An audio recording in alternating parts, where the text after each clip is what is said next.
ppm parts पर million. Parts पर million है क्या ये? मिलियन आपका कितना होता है भाई? 10 की रेज पावर 6 होता है। 10 की रेज पावर 6 को हम क्या बोलते हैं? मिलियन बोलते हैं। मतलब इतनी क्वांटिटी में कितना आपका सोल्यूट प्रेजेंट है उसको हम क्या बोलते हैं? यहाँ पे पार्ट्स पर मिलियन बोलते हैं। तो यहाँ पे अगर सिंपली अगर बात की जाए तो यहाँ पे क्या होगा, अगर इसकी डेफिनेशन अगर बनाए तो द अमाउंट ऑफ सोल्यूट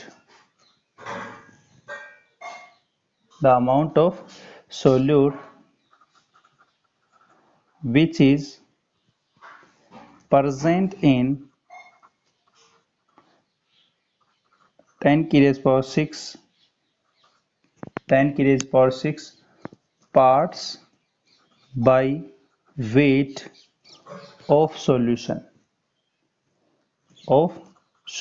मतलब इतने अगर सॉल्यूशन है आपका तो उसमें कितना आपका सोल्यूट प्रेजेंट है और किसमें? आपका ग्राम में है, इन ग्राम। उसको हम क्या बोलेंगे? यहाँ पे ppm बोलेंगे। ठीक है, तो ppm जो है इसका अगर सिंपली फॉर्मूला बनाना चाहें तो क्या बनेगा बेटा? मास ऑफ सोल्यूट अपॉन में मास ऑफ सॉल्यूशन। ये किस में? आपका ग्राम में है और नीचे वाला भी किस में? आपका ग्राम में है। तो दोनों ग्राम में है और 10 की रेज पर यहाँ पे क्या हो जाएगा? 6 हो जाएगा। 6 क्यों होगा? क्योंकि मिलियन की बात कर रहे हैं अपन। ठीक है, देखिए सिंपली एक बार क्वेश्चन देखते हैं, उससे आपको सिंपली समझ में भी आ जाएगा। जैसे मैंने कहा कि 0.2 ग्राम fluoride is present in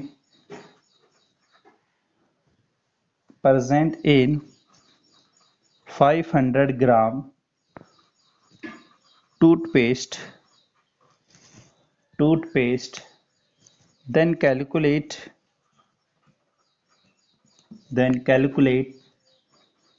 the concentration of fluoride ion in ppm। क्या कह रहा है बेटा? यहाँ पे आपके पास एक टूथपेस्ट है और टूथपेस्ट कितना ग्राम है? 500 ग्राम है। उसमें आपके पास इतने ग्राम फ्लोराइड प्रेजेंट है, मतलब 0.4 ग्राम फ्लोराइड प्रेजेंट है। उसको हम कैलकुलेट करें कि इसके अंदर फ्लोराइड की कंसंट्रेशन जो है वो कितनी है आपकी, और पीपीएम में आपको कैलकुलेट करना है। मतलब कंसंट्रेशन टर्म जो दे रखी है आपको, किसकी दे रखी है? पीपीएम में दे रखी है। सबसे पहले कोई भी क्वेश्चन करेंगे तो क्या करेंगे बेटा? गिवन डाटा लिखेंगे। तो वेट ऑफ सोल्यूट क्या आपका? 0.2 ग्राम है। ठीक है, और वेट ऑफ सॉल्यूशन कितना है? 500 ग्राम है। ठीक है, अब सॉरी वेट ऑफ क्या है आपका? प्रेजेंट इन, हाँ सॉल्यूशन हो गया आपका। और फॉर्मूला क्या भाई आपका पीपीएम का?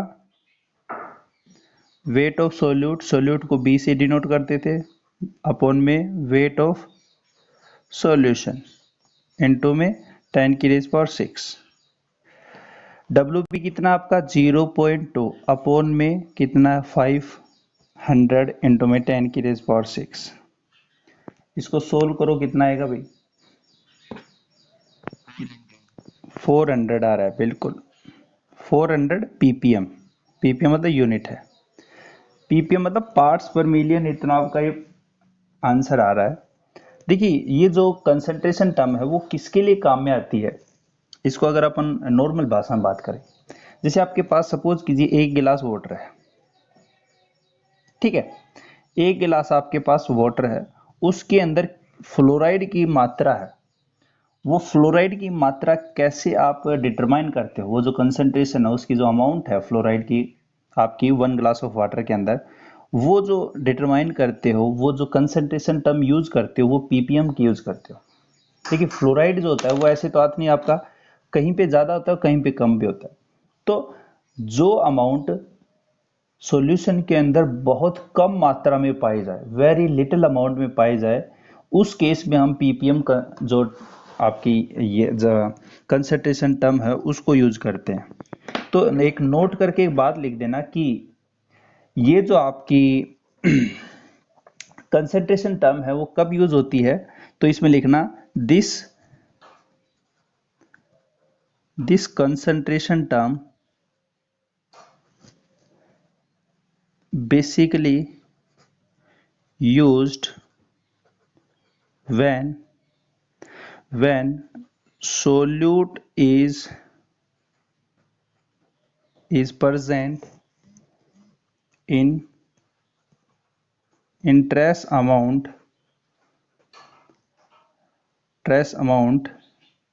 present in trace amount in the solution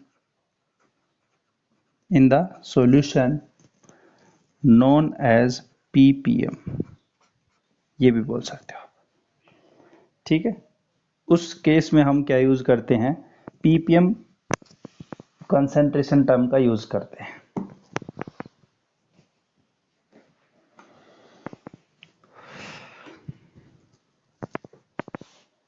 लिख दिया सभी ने? बोलिए। ठीक है, सभी ने लिख दिया?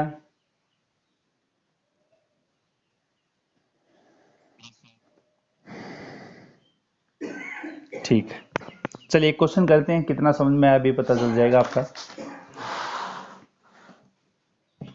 क्वेश्चन है आपका कि कैलकुलेट द अमाउंट, क्वेश्चन किया आपने सभी ने? बोलो बेटा,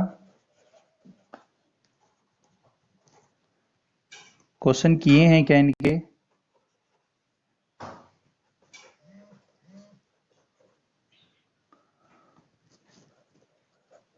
कोई भी नहीं बोला, क्या बात है?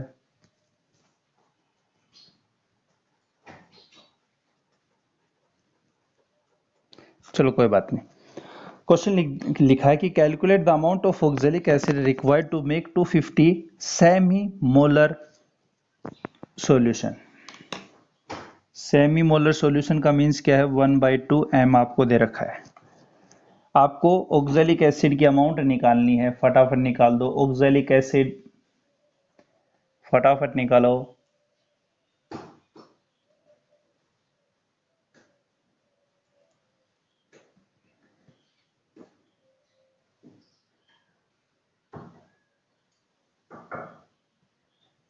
ऑक्सैलिक एसिड का मोलिकुलर मास सी होगा शायद, तो इसको लिख भी देता हूं मैं आपको।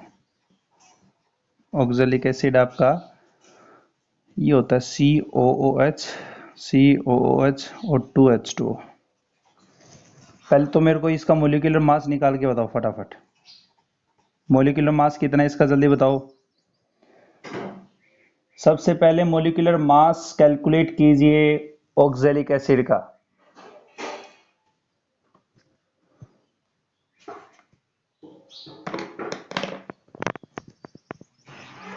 फोर्टी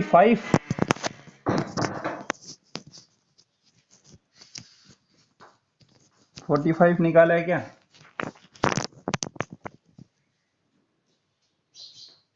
और कोई बोलो भाई।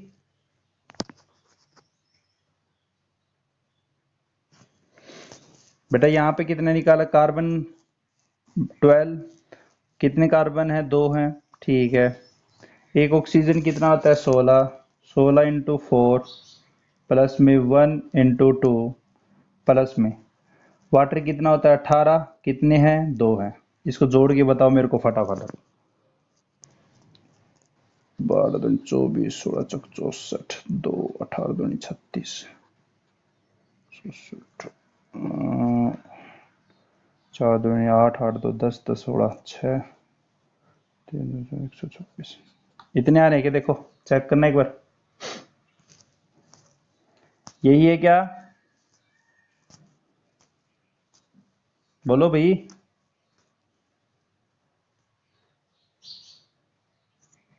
यही आ रहा है 126। 126 ही आ रहा है ना molecular mass of oxalic acid, yes या नो? ठीक है, तो इतनी बात अगर निकाल दी तो बस अब आपको फॉर्मूला तो पता ही है। मोलरिटी क्या होती है भाई? सर मोलरिटी होती है आपका मोल्स ऑफ सोल्यूट अपॉन में वॉल्यूम ऑफ सॉल्यूशन। किस में होता है? लीटर में होता है। ठीक है भाई। मोलरिटी जो है वो आपका क्या है? यहाँ पे 1/2 है। ठीक है।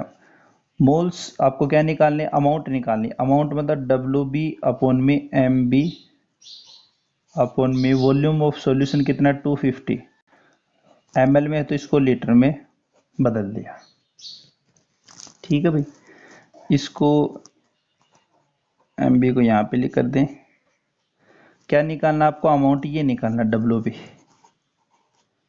तो WB और MB कितना आपका? Molecular mass 126। तो ये आपका कितना आएगा? 252 ये ऊपर 126 अपॉन में 2 इंटू में ये यही होगा क्या? देखो एक बार बोलो। देखो WB निकालना है तो ये 250 ऊपर गया, 126 भी ऊपर गया, नीचे क्या आ गया? 2, और ये 1000 भी नीचे गया, तो WB आपका निकालना है।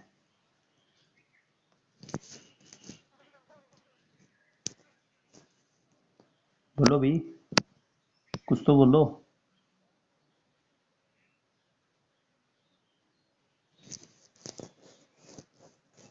कितना है इसका? निकालोगे एक बार? कैलकुलेट करना एक बार इसको।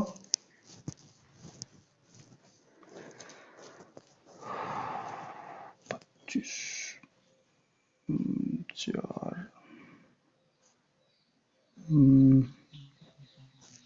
कितना है? बिल्कुल सी आंसर है, बिल्कुल बिल्कुल करेक्ट आंसर है। चेक कर लेते हैं एक बार और। बिल्कुल सी है, बिल्कुल सी है। जिसने निकाला 15.75 बिल्कुल सी आंसर है। बिल्कुल सी बेटा, शाबाश, वेरी गुड। ऐसे ही करो। उतार दिया सभी ने?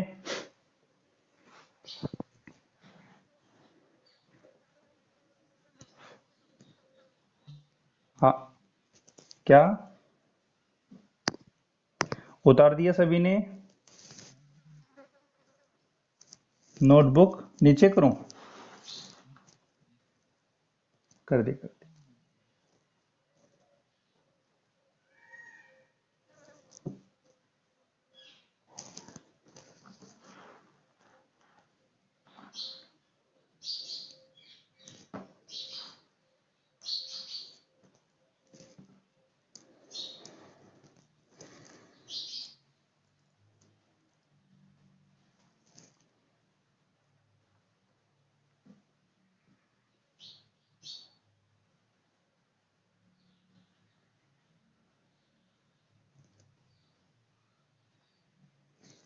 उतार दिया?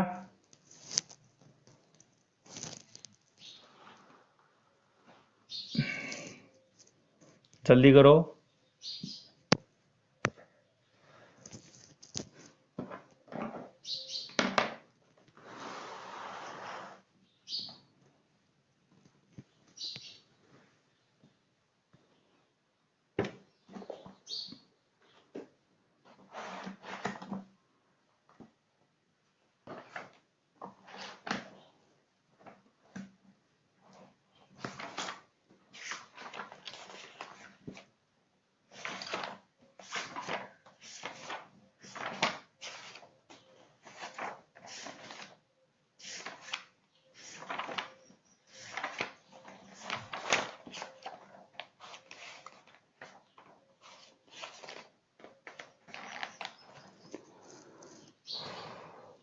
चलिए, तो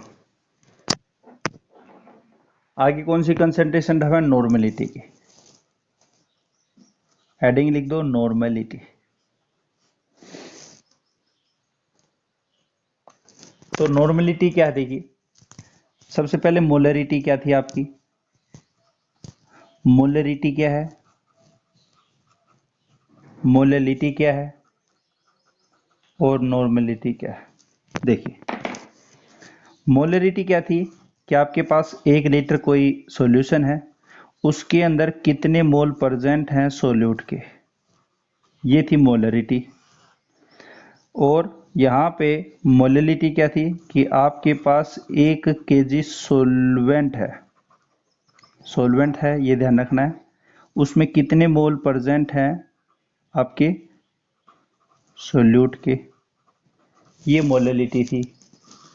नॉर्मलिटी क्या है कि आपके पास कोई 1 लीटर सॉल्यूशन है, पर यहाँ पे नंबर ऑफ इक्विवेलेंस कितने हैं, बस ये यहाँ पे पूछ रहा है, ये कोई नई टर्म है। नंबर ऑफ इक्विवेलेंस कितने हैं सोल्यूट के, ठीक है। तो डेफिनेशन अगर बनाऊं तो क्या होगा? नंबर ऑफ इक्विवेलेंस या equivalent of solute present in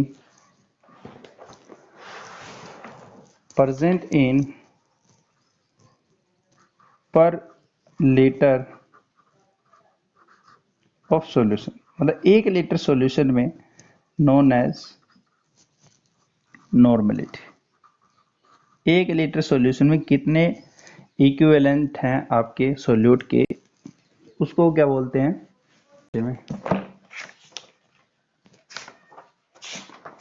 एक इंपेरिकल फॉर्मूला और मॉलिक्यूलर फॉर्मूला, ये है आपका। एक तो हेडिंग लिखो, इंपेरिकल फॉर्मूला और मॉलिक्यूलर फॉर्मूला।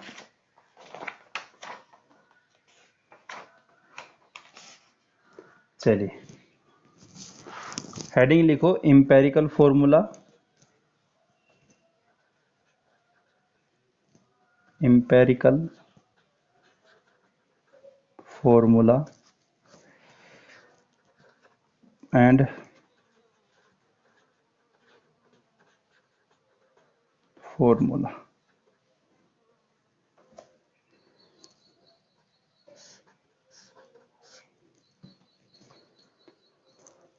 ठीक है, इंपेरिकल फॉर्मूला होता क्या है?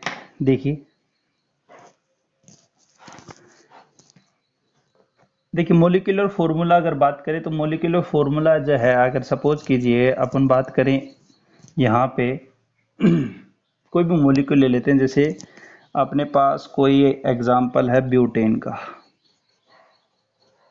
ब्यूटेन कैसे करते थे?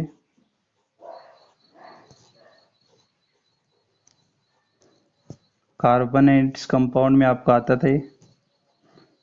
ब्यूटेन का मॉलिक्यूलर फॉर्मूला कितना होगा बताना एक बार। How many carbon? 4 and how many hydrogen? Count कितने बेटा इसमें?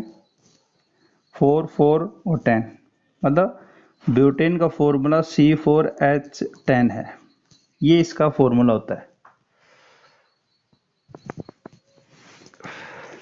तो यहाँ पे ये तो होता है मॉलिक्यूलर फॉर्मूला इसका, जो नॉर्मली हम बात भी करते हैं। अगर इसको सिंपलेस्ट फॉर्म में अगर लें तो इसका देखिए कार्बन और हाइड्रोजन है, तो ये 4 और ये 10, इसका रेशियो लेंगे तो 2/5, ये सिंपलेस्ट फॉर्म, मतलब इसके आगे अगर अपन इसको फ्रैक्शनल नहीं ले सकते तो यहाँ तक इसको सिंपलेस्ट ले सकते हैं। तो ये जो फॉर्म है C2 और H5, इसी को क्या बोलते हैं? Empirical formula. क्या बोलते हैं बेटा? Empirical formula. जैसे एक एग्जांपल और देखो, बेंजीन है C6H6 है। C6H6 क्या आपका मॉलिक्यूलर फॉर्मूला है? किसका? बेंजीन का। मॉलिक्यूलर फॉर्मूला किसका बेटा? बेंजीन का है, हमें पता है। इसका रेशियो अगर ले C और H का, तो ये आपका 6 और अपन 6, तो 1/1 आ गया, मतलब C1 और H1 जो है, ये जो आपका फॉर्मूला है वो आपका क्या है? यहाँ पे इंपेरिकल फॉर्मूला हो गया, मतलब सिंपलेस्ट जो फॉर्म है उसको क्या बोलते हैं अपन यहाँ पे, इंपेरिकल फॉर्मूला बोलते हैं।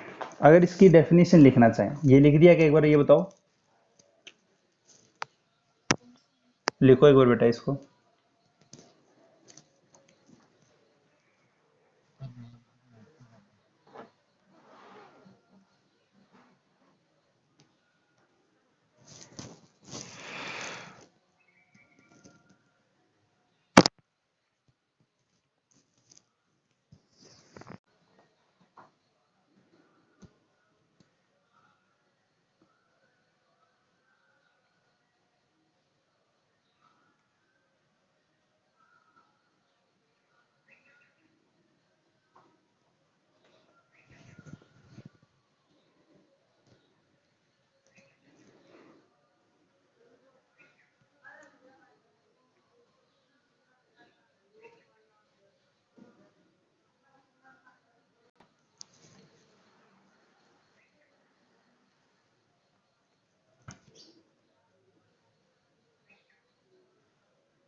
तो उतारा ही नहीं दिखा था कि ऊपर वाले जमे, उतारो फटाफट उतारो,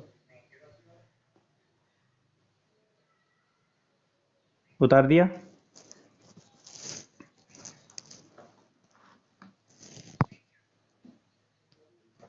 चलिए देखिए, तो हम इंपेरिकल फॉर्मूला की अगर डेफिनेशन लिखना चाहें तो यहाँ पे इंपेरिकल फॉर्मूला की डेफिनेशन ये लिख सकते हैं कि ये सिंपलेस्ट फॉर्म है मॉलिक्यूलर फॉर्मूले की। तो यहाँ पे हम ये इसकी डेफिनेशन लिखना चाहे तो ये लिख सकते हैं कि simplest whole number ratio of various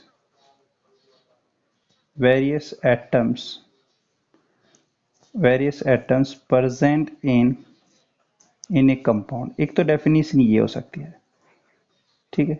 दूसरी सिंपल क्या हो सकती है कि simplest whole number ratio of atoms in molecular formula,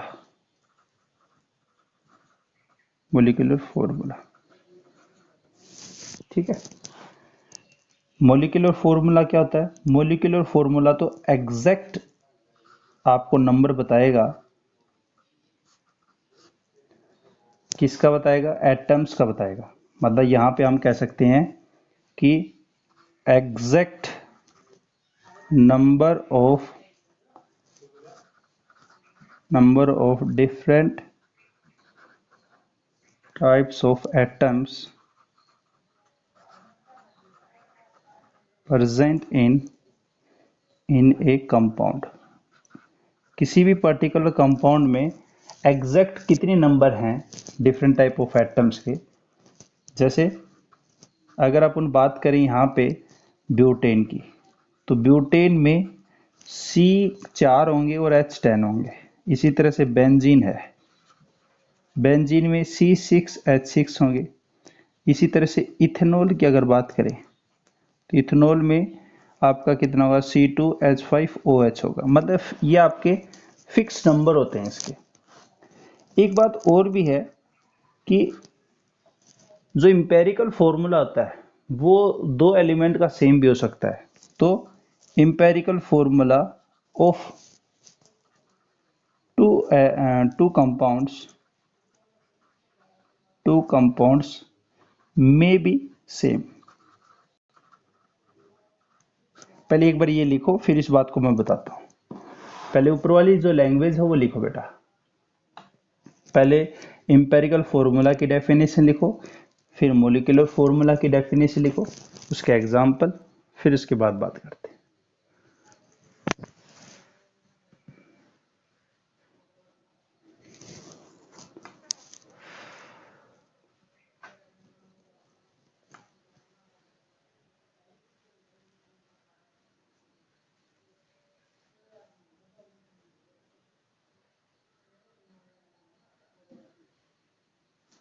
लिख दी।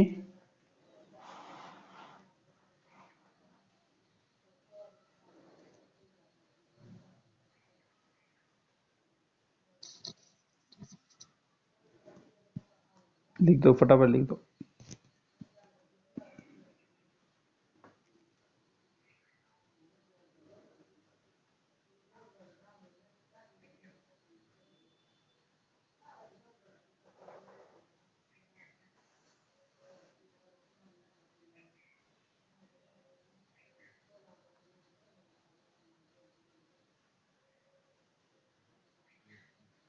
लिख दी।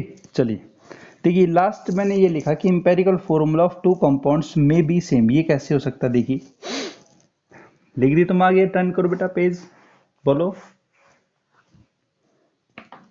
देखिए, यहां पे देखिए, एक है आपका फॉर्मूला यहाँ पे बेंजीन। बेंजीन का होता है C6H6, और एक होता है आपका इथाइन। इथाइन C2 आपका H2। ठीक है, इसका स्ट्रक्चर कुछ ऐसा होता है। ठीक है, इसको इथाइन भी बोल, ये भी इसका नाम होता है इथाइलिन या इथाइन। बेंजीन का स्ट्रक्चर क्या होता है? ये होता है। ये तो स्ट्रक्चर की बात है। अगर यहाँ पे C और H का रेशियो निकालें तो 6/6 कितना होता है? 1/1। यहाँ पे भी अगर रेशियो निकाल ले तो आपका कितना आएगा? 2/2, मतलब 1/1 आएगा। दोनों का इंपेरिकल फॉर्मूला अगर बात करें तो C1H1 आएगा। तो यही तो बात मैंने लिखी थी कि दो कंपाउंड का ये आपका इंपेरिकल फॉर्मूला क्या है? आपका सेम हो सकता है। यही बात मैंने आपको बताई थी। इसके नीचे एग्जाम्पल लिख दो आपका बेंजीन और इथाइन का।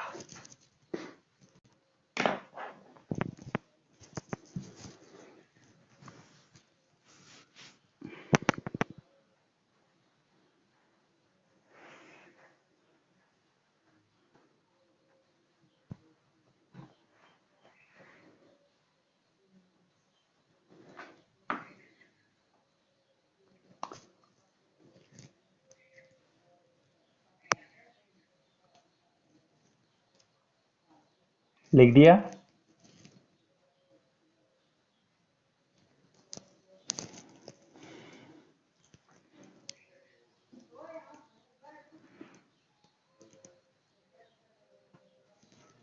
ठीक है, तो चलिए आगे देखते हैं यहाँ पे क्या कह रहा है कि जैसे मैंने एग्जांपल लिया था यहाँ पे C4H10 का लिया था। क्या था ये? ब्यूटेन था। तो यहाँ पे इसका रेशियो निकाला था तो ये कितना था? 4, और ये आपका 2/5। इंपेरिकल फॉर्मूला जो है वो ब्यूटेन का कितना था? आपका C2H5 है। ये इसका इंपेरिकल फॉर्मूला निकला था ब्यूटेन का। देखिए, C4H10 को ऐसी क्या क्वांटिटी से गुना करूं कि ये आपका C4H10 हो जाए? इसे किससे गुना करूं मैं, ये फॉर्मूला बन जाए? इसको किससे गुना कर दूं भाई? बोलो। 2 से कर दूंगा तो ये आपका C4H10 हो जाएगा। हाँ या ना? तो यहाँ पे मैं ये कह सकता हूँ कि जो आपका इंपेरिकल फॉर्मूला है उसको ऐसे फैक्टर के साथ मल्टीप्लाई करेंगे कि ये मॉलिक्यूलर फॉर्मूला आपका बन सके। ये एक फॉर्मूला बन गया आपका। हाँ या ना? कोई भी एक ऐसा आपका फैक्टर होगा जिससे हम मल्टीप्लाई करके इंपेरिकल फॉर्मूले के साथ मॉलिक्यूलर फॉर्मूला बना सकते हैं। जैसे यहाँ पे आपका ये था इंपेरिकल फॉर्मूला C2H5। इसको फैक्टर कौन से किया? 2 से गुना किया। इसको गुना करते ही क्या बन गया आपका? यहाँ पे मॉलिक्यूलर फॉर्मूला बन गया। तो ये बात आप यहाँ पे लिख देना, क्योंकि आगे अपन जैसे इनके न्यूमेरिकल करेंगे कि इंपेरिकल फॉर्मूला और मॉलिक्यूलर फॉर्मूले को कैसे कैलकुलेट करेंगे, तब ये चीजें अपने काम में आएंगे।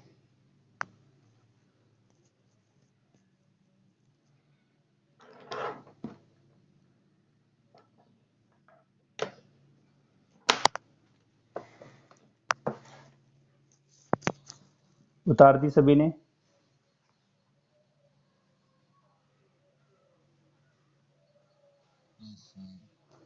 तो नेक्स्ट वीडियो में हम इसकी न्यूमेरिकल देखेंगे बेटा, और नॉर्मलिटी से रिलेटेड भी कुछ क्वेश्चन देख लेंगे। वैसे नॉर्मलिटी आपके पूछी नहीं जाती, 12th में भी बहुत कम पूछी जाती है, और जो कंसंट्रेशन टर्म्स है वो सारी पूछी जाती हैं, तो उनकी जितनी ज़्यादा प्रैक्टिस हो उतनी करना। और कोई क्वेश्चन है तो वो बता दो मेरे को।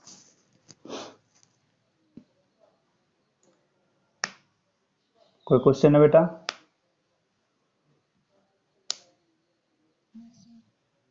चलो तो ठीक है फिर, है नेक्स्ट क्लास में मिलते हैं आराम से, तब तक तैयारी करते रहो।